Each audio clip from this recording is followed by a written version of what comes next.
This video is powered by the pros at Pascal Air Plumbing and Electric. Arkansas owned, Arkansas operated. GoPascal.com. Mike Irwin from Pig Trail Nation in a moment here, and it's just looking at some of the quotes coming from Sam Pittman's press conference here. Mike, I think one of his quotes gets to the heart at what must have been a disconnect between him and Dan Enos and running the offense. You heard Sam Pittman for a few weeks talk about rolling the pocket to try to protect KJ, give him a little time. You never really saw them do it. He mentions that in his presser today. Says, quote, "We practiced rolling the pocket, just didn't do it," unquote. To me, that talks to the disconnect between Sam and Dan Enos and what we saw on the field sometimes. You know, Sam got pretty heavily criticized for that press conference after the game because there were so many things he said. I don't know.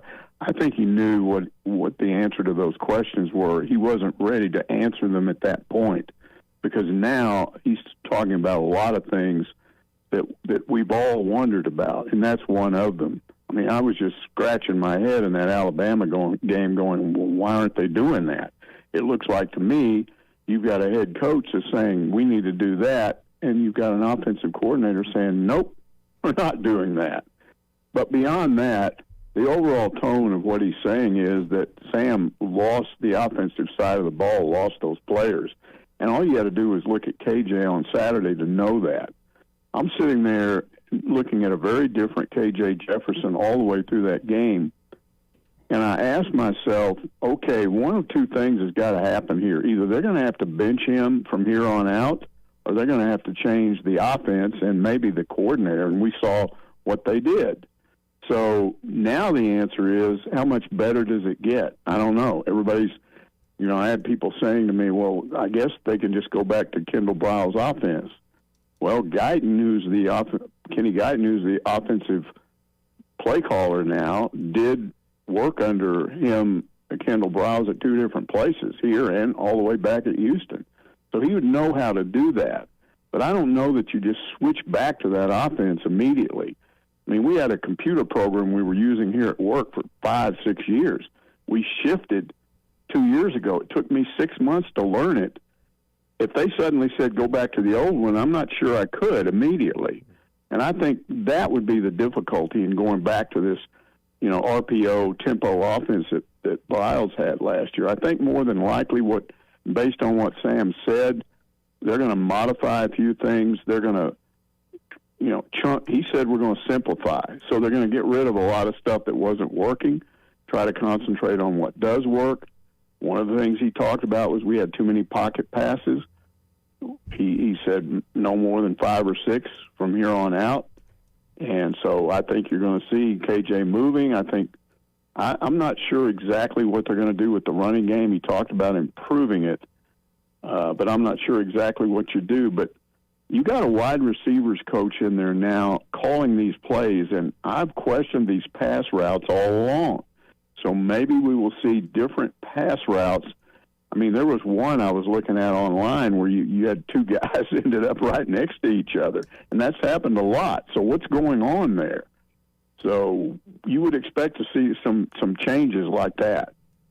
Yeah, that I didn't see a whole lot of tempo either, Mike. The inability to run the football, I just do not understand it. It's tough to call an offense when you can't run the ball. Do you think they're asking players to do? I mean, are they asking these players to do things that they're not capable of, and so now they're going to simplify it and like you said, play fast, but play with only 5 or 6 plays? Well, it sounds like Enos was asking them to do things they didn't want to do or didn't think they would be successful at, and this was an issue that went on week after week, and maybe there was discussion about making modifications, and it never happened, or it only happened to a small degree. Again, what he's saying, what Sam Pittman is saying, is the players on the offensive side of the ball didn't want to run this offense and really didn't believe in it. And he was very careful to say that Dan Enos, smart coach, has had success at other places. What he's doing would work somewhere else. It wasn't working here. And I think he'd probably still be the offensive coordinator if he had made some adjustments, but he was very stubborn and didn't do it. And so now we'll see how much better they get. I mean, people are saying Sam Pittman did this to save his job. Give me a break. You're not saving your job if things don't get better. So I don't think he just went, I'm going to fire some guy, and that'll save my job. You have to, if you fire somebody, it has to produce positive results, or there was no point to it. So now we'll see if he did the right thing. I've got people telling me on Saturday they need a different quarterback. I even had somebody tell me there are guys on the defensive side of the ball that with this offense that they were running felt like Criswell was better. Well, they've solved that problem now because they're not going to run that offense anymore. So, or at least the way they were running it. So this is all interesting. It's sure what could have been a boring final 4 games of the year may get interesting now. We'll see. We've had people question who did the firing of Dan Enos, and I think it was Sam Pittman, and I don't think there was anybody else to tell him to do it. And it's exactly why the things that you brought up, and it's what, and it goes to what he brought up in the press conference too. You fire employees for various reasons: insubordination, poor performance, not taking instruction, not listening to what the boss says. And what I'm hearing is it was a guy that wasn't doing what the boss wanted him to do. And finally, when it comes time that you face a team that had given up 38 points on average against SEC teams, and 2 of those teams were teams Arkansas played against, and you're only able to manage 3, I think it was an easy decision for him. I mean, it was probably a very hard thing to do because they're friends, and it's never going to feel good. But I think it was a decision that was made probably before he even walked out of the stadium on Saturday. Yeah, Sam made a statement. I don't have the quote in front of me. I'm trying to find it, but I can't find it on my computer. But he made a statement to the effect that moving forward, and this is obviously if he's still here next year or whatever, that he's going to have to assert himself more into all of these discussions. Yeah, I know you like to do this, but I think we need to do that. And so you're exactly right. I think you had a guy that was honestly insubordinate. You don't get 8 games into the season and you're still doing the same stuff. I mean, he was still throwing those bubble screens that don't work. He was still having the flankers come around and try to be slow developing, attack the edges type plays that get nothing. You're either tackle behind the line of scrimmage or gain a yard or 2. Or turning and throwing to a guy 1 yard off the line of scrimmage, and that's all you get is 1 or 2 yards. Those plays don't work. And he was running them in August camp, and he kept running them all the way up till the end. Mike, where do we go from here? These last 4 games, what do you think? Is there any type of way we can salvage this season, have any success? Well, the biggest thing I'm looking for is how much does this affect KJ? Is he back the comfortable guy that we've seen?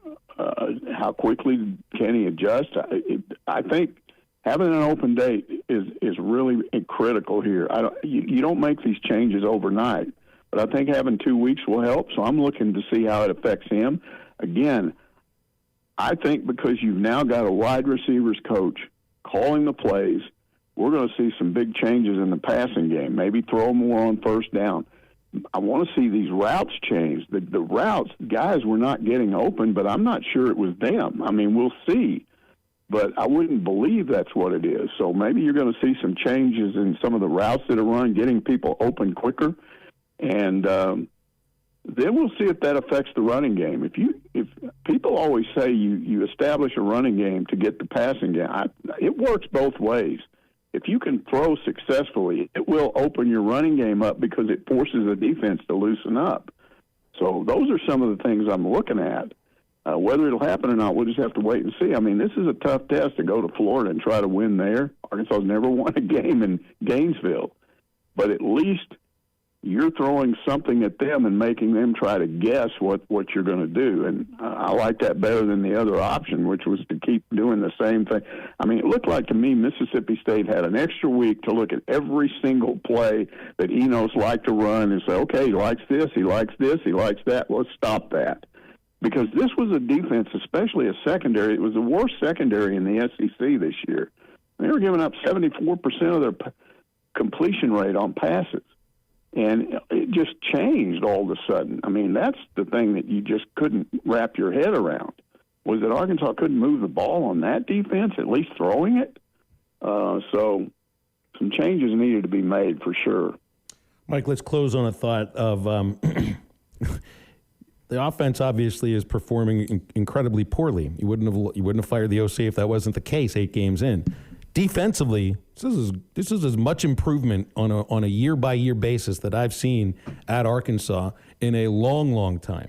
And, like, truthfully, there's some playmakers. This defense is good enough that 8 games in, you could be 6-2, which is crazy to think about now in the middle of hopefully the end of a 6-game losing streak. So it's just the performance on both sides is so different. I thought the defense might have won them a game at some point. Heck, they almost did this past Saturday. Maybe they got to do that at some point in these next 4 games. Based on what, and I communicated with at least one parent of a defensive player over the weekend, and based on what I'm hearing, I think this defense will be even more fired up now because they weren't talking about this, but they absolutely were frustrated by the lack of production by the offense. It was tough going back out there over and over again and trying to, let them still have good field position and not let the other team move the ball. And all the things they had to do defensively, I expect that defense to be totally fired up next week against Florida just because of the fact that they've done some things to try and change the offense. BetOnline is your #1 source for all your betting needs. Get the latest odds, lines, and matchup reports for baseball, boxing, golf, and more. BetOnline continues to be the fastest and easiest way to place your wagers, including live betting and your favorite casino and card games available to play right from your phone. Head to the website or use your mobile device to sign up today and get in on the action. Remember to use our promo code BELIEVE, that's BLEAV, for your 50% welcome bonus on your first deposit. Bet online, where the game starts.